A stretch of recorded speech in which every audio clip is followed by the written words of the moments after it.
नमस्कार. मी मनीषा बोलते. आता आज विषय मी बोलते म्हणजे काय की एक प्रश्नच मी विचारते. तर थोडक्यात त्याची आधी माहिती अशी देते की आपल्याला सगळे तत्त्व माहीत आहेत. अग्नी, पृथ्वी, जल, वायू आणि आकाश हे जे 5 तत्त्व आहे, पंचतत्व, ह्याचा उल्लेख पण आपल्या ज्योतिषशास्त्रात आहेच. तो राशींच्या संदर्भात आहे, नक्षत्रांच्या संदर्भात आहे. आपण ते अभ्यास केला आहे ते ना त्याचा. आता असा प्रश्न आहे की या सगळ्याची विभागणी केलेलीच आहे, राशींची पण झाली आहे. आपण अग्नितत्वाच्या राशी माहीत आहे आपल्याला, नंतर वायुतत्वाच्या माहीत आहे, सगळं आपल्याला माहीत आहे. आपण अभ्यासात तर शिकलोच आहे आणि आपल्याला त्याचं विभागणी केलेली पण लक्षात आली आहे सगळी. तर मग असा विषय आहे की जर हे अग्नितत्व, वायुतत्व, पृथ्वीतत्व, आकाशतत्व, जलतत्व हे सगळं जर आहे, याची जर विभागणी केली आहे आणि नक्षत्रांमध्ये पण त्याची विभागणी झाली आहे, या सूक्ष्म लेवलपर्यंत गेलो आपण, म्हणजे राशीमध्ये गेलो आहे आपण राशींच्या तत्वांना पण बघितलं आहे, कोणत्या राशी अग्नितत्वाच्या वगैरे सगळं आपण बघितलं आहे. मग एक प्रश्न मला असा पडला होता, म्हणजे अभ्यास करताना असं एक मला लक्षात आलं की नक्षत्रांमध्ये सगळ्या चारींचा उल्लेख झाला आहे, अग्नी, पृथ्वी, वायू आणि जल. पण आकाशतत्वाचं कोणतं नक्षत्र आहे सांगा बरं. आकाशतत्वाला कोणतं नक्षत्र रिप्रेझेंट करतं आणि ते का करतं? म्हणजे नुसतं असं नाही सांगायचं आहे की 27 नक्षत्रांमध्ये हे नक्षत्र हे नक्षत्र आहे, असं नाही, 1 बाय 1 नाही सांगायचं आहे. स्पेसिफिक सांगायचं आणि त्याचं रिझनिंग पण सांगायचं आहे की असं का म्हणायचं आहे, हेच नक्षत्र आकाशाचं प्रतिनिधित्व का करतं आहे, याचं काही स्पेसिफिक रिझनिंग पण द्यायला पाहिजे आपल्याला. म्हणजे मला असं म्हणायचं त्याला काहीतरी पाया किंवा त्याला काही आधार पाहिजे ते बोलण्याला. तर हा जो एक विषय आहे ना आजचा नवीन, की कोणतं नक्षत्र हे आकाशतत्व रिप्रेझेंट करतं. नक्षत्र बोलते, ग्रह नाही. ग्रह माहीत आहे आपल्याला, पण नक्षत्र, स्पेसिफिक नक्षत्र, त्याचा जरा एक विचार केला पाहिजे. आणि ते आपण मला सांगू शकता, व्हॉट्सॲपला सांगू शकता, कॉमेंट्स बॉक्सवर सांगू शकता, कसंही जसं तुम्हाला योग्य वाटेल तसं. हा प्रश्न आहे माझ्याकडून आज तुम्हाला, तत्वांवरचा प्रश्न आहे. दुसरं असं आहे की आपण आता हे जे असा का अभ्यास करतो, आता गुढीपाडवा येऊ घातला आहे. आता मला माहिती आहे आता गुढीपाडव्याला काय असतं, तर आपलं नवीन वर्ष सुरू होतं आपण हिंदू कॅलेंडरप्रमाणे म्हणतो आहे. आपण हिंदू जे काय आहे आपलं जे कॅल्क्युलेशन आहे सगळं आपल्याला करावं लागतं आहे ते गुढीपाडव्याच्या दरम्यान. म्हणजे पंचांग पण गुढीपाडव्याला बदलतं आहे, सगळंच आपलं बदलतं आहे ना, संवत्सर बदलतं आहे. नंतर आपल्याला हे माहीत आहे की मेदनीय ज्योतिषमध्ये आपल्याला ग्रहांना काही अधिकार दिलेले असतात, म्हणजे कॅबिनेट पद दिलेलं असतं. तर हे सगळं जे काय आत्ता येणार आहे गुढीपाडवा, आणि त्याचं संवत्सर कसं कॅल्क्युलेट केलं जातं, संवत्सर म्हणजे काय, त्याची फळं काय मिळतात, आणि मग आपण याला असा थोडासा एक अभ्यास आपण आता पुढच्या व्हिडिओमध्ये करणार आहोत. थोडासा आपण अभ्यास असा की येऊ घातलेला आहे, तर मग आपण त्याच्यावरच जरा त्याच्यावर बोलूया. मी काय करते की तुम्हाला जी काही थिअरी आहे, जी ॲप्लिकेबल आहे, ती मी सांगण्याचा प्रयत्न करते. मी पुस्तकातले कॉपी पेस्ट थिअरी वाटत नाही आहे तुमच्याकडे, की मला लिहायचं आहे, मला व्हिडिओ बनवायचा आहे गुरुचांडाल योग, किंवा मला नवपंचम जो काय होतो आहे तो, जो काय ज्याला आपण नावं दिलेली आहेत त्या याला योगांना, असं काही मी करणार नाही व्हिडिओ, कारण मला ते काही कॉपी पेस्ट नॉलेज पसरवायचं नाही आहे. मला रिॲलिटीमध्ये काय जे होतं आहे ना, जे अनुभवास येतं आहे आणि जे कळतं आहे तेच करायचं आहे, त्याचेच व्हिडिओ माझ्याकडे बनवणार आहे. तर माझा नेक्स्ट व्हिडिओ असणार आहे जो आहे तो आपण मेदनीय ज्योतिषवर थोडासा एक आपण सुरुवात करतो आहे. मेदनीय ज्योतिषचा पण याच्यासाठी थोडा अभ्यास करतो, कारण गुढीपाडव्याच्या याच्यावर ह्याचं कॅल्क्युलेशन कसं केलं जातं. एव्हाना आपल्याला माहीत आहे की पुण्यामध्ये ही प्रथा पण आहे, कारण मी आता पुण्यात राहते म्हणून सांगते की पुण्यामध्ये प्रथा पण आहे की पंचांगाचं वाचन केलं जातं मंदिरामध्ये का. आणि ते वाचन आपण ते पूर्ण वाचन करताना त्याच्यामध्ये बऱ्याच गोष्टी आहे. म्हणजे तुम्ही कधी जर ते अटेंड केलं असेल तर तुमच्या लक्षात येईल, किंवा एखाद्या वेळेस कुठेतरी ऐकण्यात तरी असेल तुमच्या. पण आहे असं, म्हणजे ही प्रथा आहे, ही प्रघात आहे. तर हे सगळं आपण आता ना थोडं मेदनीय ज्योतिषचा पण एक फ्लेवर आपण घेऊया जरा, की थोडासा त्याचा पण थोडा अभ्यास सुरू करूया. मी कसं करते की हळूहळू सगळे विषय तुमच्यासमोर हळूहळू मांडते. जसं जसं मला वाटते की आता हा काळ आहे, हे बोलण्यास योग्य आहे, याच्यावर आपण बोलूया, तर ते विषय मी घेते आहे. तर मेदनीय ज्योतिषचा असेल पुढचा व्हिडिओ, तर आपण असं त्याचा पण एक आनंद घ्यावा, हा माझा आजचा व्हिडिओ आहे. तर मी जो प्रश्न विचारला आहे, मी आज का माहिती देत नाही आहे, कारण शेवटी कसं आहे की मी काही प्रश्न जर विचारले तर तुम्हाला बुद्धीला चालना मिळेल की याचं उत्तर काय. आणि ते उत्तर शोधताना तुम्हाला अनेक गोष्टी आढळतील की अरे हो, असा विचार करायला पाहिजे ना, आपण हे का नाही विचार करत आहे. अशा पद्धतीने जर आपण थोडीशी देवाणघेवाण केली ना, तर मग आपल्याला बरंच ज्योतिषशास्त्राचं अभ्यासाचं म्हणजे करतानाचं आपल्याला आकलन जरा जास्त प्रमाणात होतं. आता हे कशासाठी माहिती आहे का, हे पण खूप प्रिडिक्शनमध्ये मॅटर करतं. म्हणजे प्रिडिक्शनमध्ये तुम्ही काही गोष्टी ना अशा पण बघू शकता, त्या तुम्हाला सूक्ष्मतेने बघता आल्या ना तर लक्षात येईल कसं आहे ते. आता हे काही एकडे एक नाही आहे ज्योतिषशास्त्र, खरं सांगते. हे लॉजिकल थिंकिंगवर बेस आहे.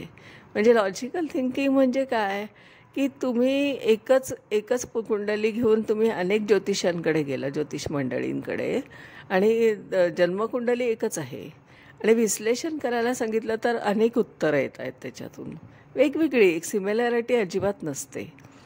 का नसते, तर प्रत्येकाची अभ्यासाची एक पद्धत असते आणि डेप्थ असते. त्याच्यामध्ये अनुभव पण एक खूप महत्त्वाचा गोष्ट आहे. कारण आपण नुसतं शिकलो आहे आणि लगेच प्रिडिक्शन करतो आहे म्हणजे परफेक्ट आहे, तर असं नाही. अनुभवाने त्याचं परफेक्शनेस येत असतं. जसं की आपण सुरुवातीला सायकल शिकलो, तर सुरुवातीला आपलं सगळं लक्ष त्या सायकलच्याकडे होतं.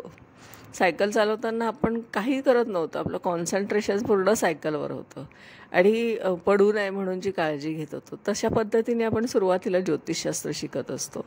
आणि मग नंतर आपल्याला इतकी सवय होते सायकल चालवायची की आपण आपल्या मैत्रिणीशी गप्पा मारता मारता सुद्धा सायकल चालवत होतो.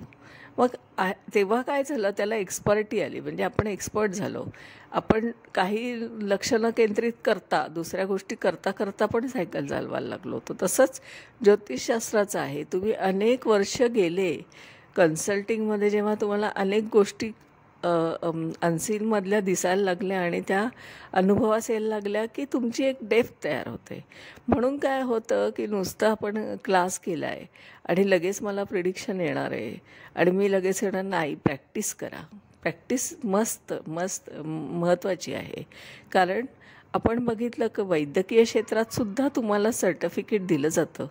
त्यावेळेस एक त्याला प्रॅक्टिस करण्यासाठी त्या डॉक्टरला दुसऱ्याच्या कोणाच्या तरी अनुभवासाठी दुसऱ्याच्या कोणाच्या तरी हॉस्पिटलला जाऊन किंवा कुठेतरी जॉईन होऊन करावं लागतं. तसं हे CA क्षेत्रात पण आहे बघा.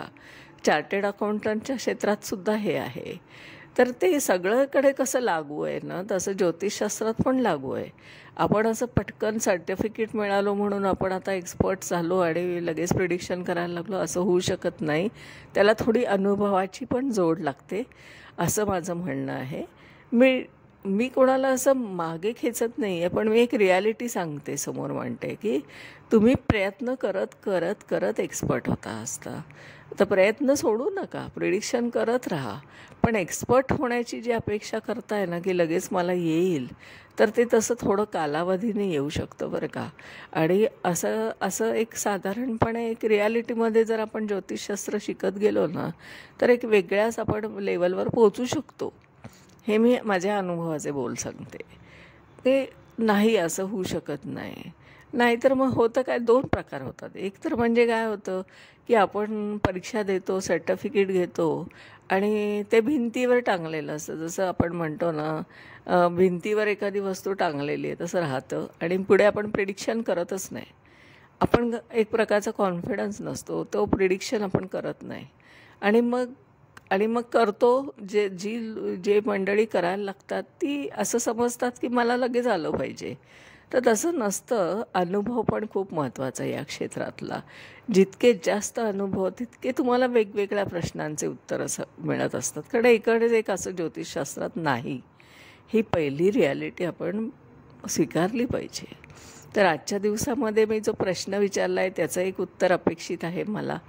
आणि जी काय मी जनरल पण गप्पा मारत असते, कारण माझ्या प्रॅक्टिसमध्ये मला जे काय अनुभव आले, 17 वर्षाच्या प्रॅक्टिसमध्ये मला जे अनुभव येत आहेत किंवा मग कशा पद्धतीने समोरून प्रश्न येत आहेत, मग कोणाला असं वाटतं की चला यांची परीक्षा घेऊया. अशी पण लोक आहेत की जे येतात समोरून, तुम्हाला किती प्रिडिक्शन येत आहे बघू बरं, असं पद्धतीने सुद्धा एक ॲरोगन्सी असते त्यांच्यात. मला यांची परीक्षा घ्यायची, घेऊ देत ना. शास्त्राला काय फरक पडणार आहे? शास्त्रच राहणार आहे ना. तुमच्या या प्रश्नाने किंवा तुमच्या ह्याच्याने काही ते शास्त्र बदलतं आहे का? ज्योतिषशास्त्राला खरंच काही काडी मात्र फरक पडणार नाही आहे आणि ज्योतिषी मंडळींनाही काही फरक पडणार नाही, हे लक्षात घ्या. त्यामुळे आपण ना त्या शास्त्राचा उपयोग करण्यासाठी आपण कन्सल्टिंग करतो आहोत आणि कन्सल्टिंगच्या माध्यमातून समोरच्या व्यक्तीला हे कळलं पाहिजे की आपण काहीतरी मार्गदर्शन घेण्यासाठी येतो आहे ज्योतिष मंडळींकडे, ना की आपण त्यांची परीक्षा घ्यायला येतो आहे. परीक्षा घेण्याची गरज नाही, कारण त्या व्यक्तीला जितकं येतं हे त्या व्यक्तीलाच माहिती असतं. तुमच्या पॅरामीटरची गरज नाही, तुमच्या सर्टिफिकेटची गरज नाही, तुमच्या ॲप्रुव्हलची पण गरज नाही ज्योतिष मंडळींना, हेही लक्षात ठेवावं. त्यामुळे अशी परीक्षा घेणं वगैरे बंद करा, कारण ही परीक्षा घेणं वगैरे असं काही नसतं. फक्त आपण एक मार्गदर्शन घ्यावं. आपल्याला वाटतं आहे का की हां, माझा हा निर्णय आहे तर हा मला योग्य वाटतो आहे का? माझ्याकडे आत्ता येणारे सगळे जे काय आहे ते मी अभिमानाने सांगते की माझ्याकडे आत्ता सगळे आउट ऑफ कंट्रीचे सुद्धा कन्सल्टिंग आहेत. का कारण आहे त्याचं? ग्राउंड रिॲलिटी काय झाली आहे बघा. तुम्ही न्यूजमध्ये बघताय, पेपरमध्ये वाचताय, काय घडतं आहे बरं सध्या. तर तुम्हाला माहिती आहे कोणते आदेश निघालेले आहेत USA किंवा बाहेर काय चाललं आहे, देशाच्या बाहेर, आपल्या भारताच्या बाहेर देशांमध्ये काय चाललं आहे, त्यांच्यासमोर काय परिस्थिती उद्भवली आहे. आणि तिथे जे आपले भारतीयवासी गेलेले आहेत, जे आपण बघतो आहोत, जे भारतातून गेलेले आहेत परदेशात, त्यांच्यासमोर एक चॅलेंज उभं राहिलेलं आहे. मग अशी लोक मराठी मंडळीसुद्धा कन्सल्टिंगला येत असतात माझ्याकडे. अशा केसेस पण मी हँडल केलेल्या आहेत. तर कालच माझी जपानमधले भारतीय जे होते त्यांच्याशी माझं बोलणं झालं आहे. त्यांनासुद्धा हाच प्रश्न पडला होता की आता मी पुढे करू काय. हे असं एक मार्गदर्शन पण आपण करत असतो. असं काही समजू नका की आपण फक्त भारतापुरतंच आहोत आणि भारताच्या बाहेर आपण ज्योतिषशास्त्र वापरत नाही, हे यूज करत नाही, असं काही नाही आहे. आपल्या पृथ्वीवर जितके जण जीव आहेत जन्माला आले, सगळ्यांना या ज्योतिषशास्त्राचा वापर करायचा, उपयोग करायचा आहे. त्यामुळे भारताच्या पुरतं मर्यादित हे ज्योतिषशास्त्र नाही. त्या ज्योतिषशास्त्राने बाँड्री पण ओलांडली आहे, हे माझ्या कन्सल्टिंगमधून मी तुम्हाला सांगते. कारण मी कालच जपानमध्ये राहणाऱ्या एका भारतीय व्यक्तीशी कन्सल्टिंग केलेलं आहे. लक्षात घ्या, या लेवलवर का गेलो आपण, तर मराठी मंडळी ही काही कमी नाही आहे. मराठी पाऊल पडते पुढे असं मी म्हणते नेहमी. कारण मराठी माणूस काय मागे राहतो आहे का? तोही आपला झेंडा रोवणारच आहे ना देशाच्या बाहेर, ॲब्रॉडला.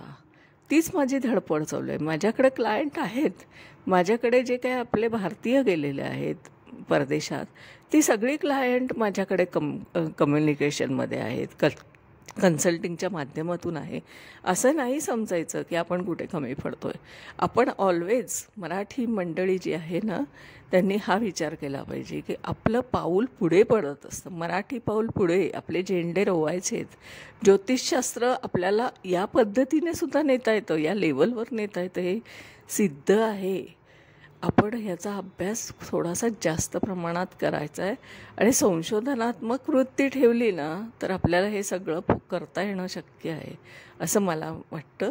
म्हणून मी आज माझे विचार तुमच्यासमोर मांडले. मी वारंवार गप्पा मारल्यासारखेच तुमच्यासमोर हे विचार मांडते आणि ह्याच्यासाठी की ह्याच्यातून तुम्हाला पण काही गोष्टीच्या क्ल्यूज मिळत आहेत आणि तुम्ही तसं पुढे जात आहेत ना. तर ठीक आहे, आजच्या दिवसात इथेच थांबते. उद्या मी मेदनीय ज्योतिषवर थोडासा सुरुवात करते. काही गोष्टी मला त्याच्यामधल्या काही सांगायच्या आहेत त्या मी सांगणार आहे. उद्याचा व्हिडिओ मेदनीय ज्योतिषवर असणार आहे. तर आजच्या दिवसासाठी इथेच थांबते हा विषय. आणि माझं नाव आहे सौ मनीषा प्रदीप चव्हाण. मी आदित्य गार्डन सिटी वारजी येथे राहते. माझा मोबाईल नंबर आहे 9763787646. मी परत एकदा सांगते, माझा नंबर आहे 9763787646. आता मी काय करते ते सांगते. मी ज्योतिषशास्त्राचे ऑनलाईन पर्सनल प्रायव्हेट टीचिंग म्हणजे एका व्यक्तीला एकाच वेळेस शिकवते. मी ग्रुपमध्ये क्लासेस घेत नाही. कारण असं आहे की मी लाईव्ह कुंडल्या म्हणजे त्यांच्याच स्वतःच्या जन्मकुंडल्या ज्या त्यांनी आणल्या आहेत त्यांच्या नातेवाईकाच्या त्यांच्या स्वतःच्या, त्याच्यावरच मी ज्योतिषशास्त्राचा अभ्यास शिकवते, ना की मी पुस्तकातल्या कुंडल्या घेऊन शिकवते. वेगळ्या पद्धतीने हे ज्योतिषशास्त्र शिकवण्याची जी पद्धत आहे माझी, ती एक युनिक पद्धत आहे आणि ती मी तुम्हाला 3 दिवसात शिकवत असते. कारण ते प्रिडिक्शन आहे. शेवटी प्रिडिक्शन हे आपल्याला आलं पाहिजे. प्रत्येकाला प्रिडिक्शन आलं पाहिजे, त्याचा कॉन्फिडन्स वाढला पाहिजे. हे माझे सातत्याने चाललेले प्रयत्न आहेत. त्यामुळे आपण त्या क्लाससाठी पण जॉईन व्हा. आणि दुसरं, मी माझे कन्सल्टिंग सर्व्हिस आहे म्हणजे ॲस्ट्रॉलॉजिकल जी काय कन्सल्टिंग सर्व्हिस आहे म्हणजेच ज्योतिषीय मार्गदर्शन. तुम्हाला काय प्रश्न पडलेत आयुष्यात, काही डिसिजन घेण्याची वेळ आली आहे आणि तुम्हाला कळत नाही आहे की मी आता काय करूया. काही जणांचे असे प्रश्न आहेत की रिसेशन चालू आहेत ॲब्रॉडकडे. आपण बघा, भारताच्या बाहेर रिसेशन पण असतं. रिसेशन चालू आहे आणि त्यांच्या मनात प्रश्न पडला आहे की माझा आता जॉब नाही आहे, माझ्याकडे आत्ता करंटली काहीच नाही आहे, पण इथे मी माझी हे जे राहणीमान आहे याच्यावर खूप कॉस्ट मोजावी लागते मला. तर should I come back India, म्हणजे मी परत भारतात येऊ की मी तिथेच काही मला ऑपॉर्च्युनिटी मिळण्याची शक्यता आहे, अशा पद्धतीने सुद्धा प्रश्न येत आहेत माझ्याकडे. जे की ॲब्रॉडमध्ये जे आपले भारतीय गेलेले आहेत देशाच्या बाहेर ते कन्सल्ट करता आहेत, असे पण प्रश्न आपल्या ज्योतिषशास्त्रात येत आहेत. म्हणून मी म्हणते की एक नाही आहे असे हे विवाह योग आणि लग्न आणि ह्याचं असे एवढ्याशा छोट्या ह्याच्यात ज्योतिष अडकवायचं नाही आहे. थिअरीतून बाहेर काढा ज्योतिष तुम्ही, आणि थिअरीतून बाहेर काढलात तर तुमच्यासाठी जग उभं आहे. ज्योतिषशास्त्र बोजड नाही आहे, ते रॉकेट सायन्स पण नाही आहे, ते वेदांग आहे. त्याच्यामुळे त्याला एक छान रिस्पेक्ट देऊन शिका आणि कन्सल्टिंगसाठी सुद्धा माझ्याशी संपर्क करू शकता. आणि क्लासेससाठीची एक सूचना अशी आहे की तुम्ही तुमचा होरोस्कोप जो आहे तो कन्सल्टिंगला मला देऊन माझा एक कन्सल्टिंग करण्याची एक पद्धत जी आहे ती तुम्ही जरा बघा आणि मग नंतर तुम्हाला खात्री पटेल की हां मी नक्कीच शिकवू शकते तुम्हाला. मग तुम्ही तुमचे पैसे आणि वेळ वाया जाणार नाही त्याच्यामध्ये. कारण मला प्युअर फॉर्ममध्ये ज्योतिष सांगायचं आहे. मला पुस्तकातलं कुठलंही कॉपी पेस्ट नॉलेज पसरवायचं नाही आहे. ते मला करण्यामध्ये काही कोणता इंटरेस्ट नाही आहे. तेच घेऊन तेच पुस्तकं छापायची हे पण माझा हा क्षेत्र नाही. कारण मी पुस्तक छापू शकली असती, मी पुस्तकं काढू शकले असते प्रकाशन घेऊन, पण मला ते करायचं नाही आहे. कारण काय होणार, पुस्तकं परत मार्केटमध्ये आले की त्याच्या पेजेसचे कॉपी पेस्ट होतात आणि मग त्याच्यात थोडंसं स्वतःचं घालून पुस्तकं छापली जातात. हे वर्षानुवर्षे चालू आहे.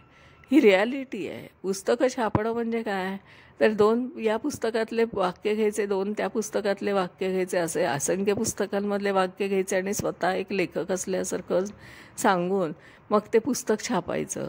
पण ते कॉपी पेस्ट नॉलेज आहे, हेही लक्षात घ्या. म्हणून मी पुस्तक प्रकाशन केलंच नाही आहे.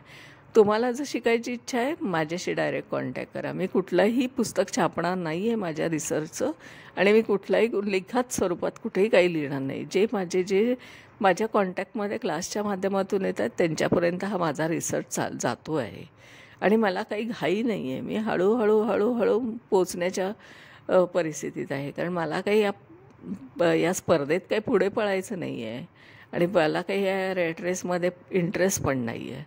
माझा जो स्पीड आहे त्या स्पीडने मी माझ्या डेस्टिनीपर्यंत पोहोचेल आरामात.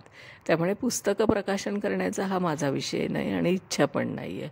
तर आजच्या दिवसाला इथेच थांबते. धन्यवाद.